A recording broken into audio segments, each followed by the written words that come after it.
Dr. Ahmad Azam bin Hamzah. Tuan Sri Yang di-Pertua, soalan saya nombor 7. Sila. Bismillahirrahmanirrahim. Assalamualaikum warahmatullahi wabarakatuh dan selamat pagi. Tuan Yang di-Pertua, pertama saya ucap terima kasih pada Yang Berhormat Senator di atas soalan yang dibangkitkan. Untuk makluman bahawa keupayaan operator-operator air untuk membekalkan perkhidmatan bekalan air berkualiti kepada pengguna bergantung kepada kedudukan kewangan yang mencukupi yang dijana melalui kutipan tarif air.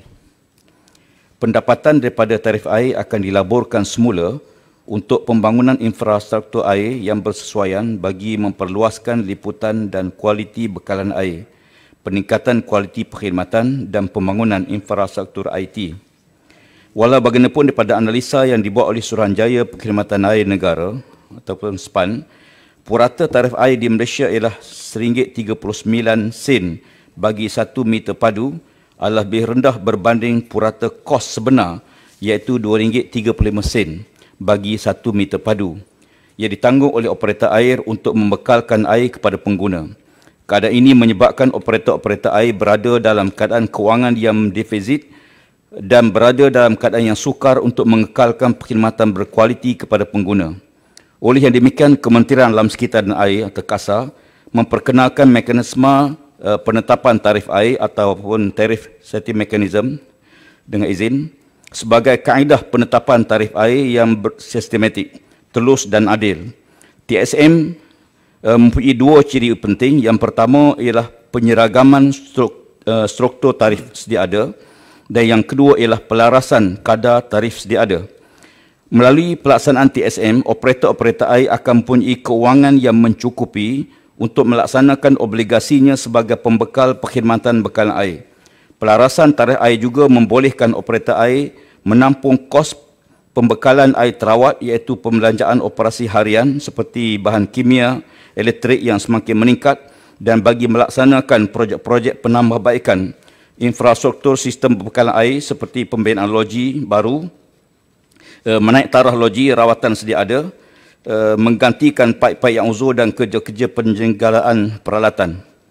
Walau bagaimanapun saya ingin menjelaskan bahawa cadangan TSM tidak akan membebankan golongan B40 memandangkan julat pengguna 20 meter padu sebulan dikenakan pada tarif yang terendah iaitu purata RM79 bagi setiap meter padu.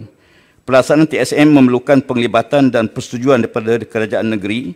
Hal ini disebabkan operator air merupakan syarikat yang dimiliki penuh oleh kerajaan negeri. Oleh yang demikian, Kerajaan Persekutuan amat memerlukan sokongan daripada semua kerajaan negeri memberikan persetujuan ke atas cadangan semakan tarif air ke di bawah TSM bagi memastikan kedudukan operator air dalam keadaan yang sempurna dan mampu beri khidmatan bekal air yang berguna kepada rakyat. Walaupun saya ingin jelaskan pada Dewan Yang Mulia ini, dalam situasi pandemik COVID-19 dan tekanan ekonomi yang dihadapi oleh rakyat, Kerajaan Persekutuan buat masa ini tidak bercadang untuk menaikkan tarif air. Sekurang-kurangnya kita bagi suatu kelegaan pada pengguna sehinggalah keadaan ekonomi kita pulih. Terima kasih. Terima kasih Yang Berhormat Menteri. Silakan. Soalan tambahan.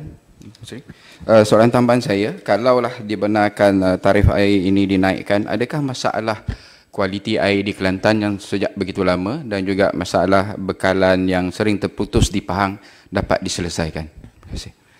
Sila.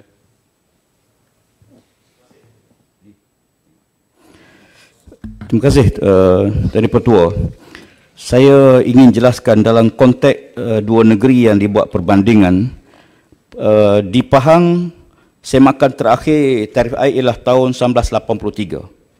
Bermakna 37 tahun Pahang tidak pernah menaikkan tarif air. Dan Pahang merupakan negeri yang paling rendah tarif air, iaitu 0.79 sen pada setiap meter padu dan dia merupakan negeri yang paling rendah. Manakala Kelantan, semakan terakhir ialah tahun 2013, berarti 7 tahun. Dan harga tarif air di Kelantan ialah RM1.10. Saya ingin jelaskan bahawa masalah yang sedang berlaku ialah dua perkara. Pertama, macam isu besar yang berlaku di Kelantan ialah masalah sumber air. Pengambilan sumber air bawah tanah lebih pada 50% dan menyebabkan kos rawatan sangat tinggi. Dan kerajaan telah pun meluluskan peruntukan baru untuk kita membuat penambahan pembesaran loji-loji di Kelantan dan NRW yang agak tinggi di Kelantan untuk kita atasi. Kita jangka menjelang tahun 2023, Kelantan akan dapat bekal air yang sempurna dengan pembesaran beberapa buah loji. Dan untuk makluman, suka saya maklumkan ada 16 mini loji yang dalam proses dalam RP4 Rancangan Malaysia ke-11 yang sedang dilaksanakan di Kelantan. Dalam konteks di Pahang, antara negeri yang agak kritikal dari segi kedudukan kewangan kerana lama tak dibuat semakan, dan kerajaan pusat melihat bahawa Pahang dalam proses untuk migrasi, dan kita jangka pada bulan Oktober ini kerajaan Pahang akan melakukan migrasi kepada kerajaan pusat. Dengan cara itu dia akan dapat selesaikan hutang-hutang yang ditanggung oleh kerajaan pusat, dan kita yakin bantuan kita akan salurkan bagi memastikan negeri-negeri yang ada masalah kewangan, masalah air dapat kita atasi. Terima kasih. Yang Amat Tuan Yang Ketua, soalan saya nombor 19. Yang Berhormat Menteri. Bismillahirrahmanirrahim. Terima kasih Tuan Sri Yang Di-Pertua. Terima kasih kepada Senator yang bertanya soalan. Untuk menjawab soalan ini, saya jelaskan bahawa bagi mengatasi masalah bekalan air di negeri Perlis, kerajaan melalui Kementerian Alam Sekitar dan Air telah meluluskan peruntukan berjumlah 240.2 juta di bawah Rancangan Malaysia ke-11 bagi melaksanakan pembangunan infrastruktur air secara menyeluruh seperti berikut. Yang pertama, pinjaman sebanyak 42.7 juta bagi projek sambungan RMK 10 untuk menyiapkan kerja-kerja di bawah program pengurangan kadar NRW Negeri Perlis. Suka saya maklumkan bagi Negeri Perlis, NRW ialah 63.3% di antara yang tertinggi di Malaysia. Dengan akaun pengguna sebanyak 74,542 dan reserve margin bagi Negeri Perlis ialah 1.9% saja. Jadi oleh kerana itu, beberapa projek di peringkat kementerian kita telah pun luluskan, termasuklah peruntukan geran sebanyak 50.8 juta bagi menangani isu NRW yang tinggi dalam RMK 11 di bawah program NRW Nasional Pendekatan 1 yang melibatkan kerja-kerja penukaran meter pengguna, penukaran meter SIV, pembangunan JIS dan juga kerja-kerja pembaikan atau penggantian tangki-tangki air yang rosak. Projek ini telah dimulakan pada Februari 2020 dan dijangka disiapkan pada Februari 2022. Dan peruntukan sebanyak 146.7 juta bagi membaiki kerja-kerja naik taraf loji rawatan air, termasuk membaiki pam-pam yang rosak di loji rawatan air Timah Tasuh dan loji rawatan air Arau fasa 1 hingga fasa 4. Daripada jumlah ini, sebanyak 41.1 juta diluluskan secara geran bagi langkah mitigasi segera jangka pendek, dan kerja-kerja ini dijangka siap pada Julai 2021.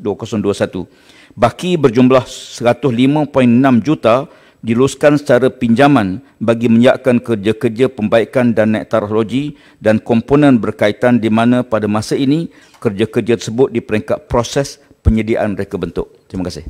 Terima kasih.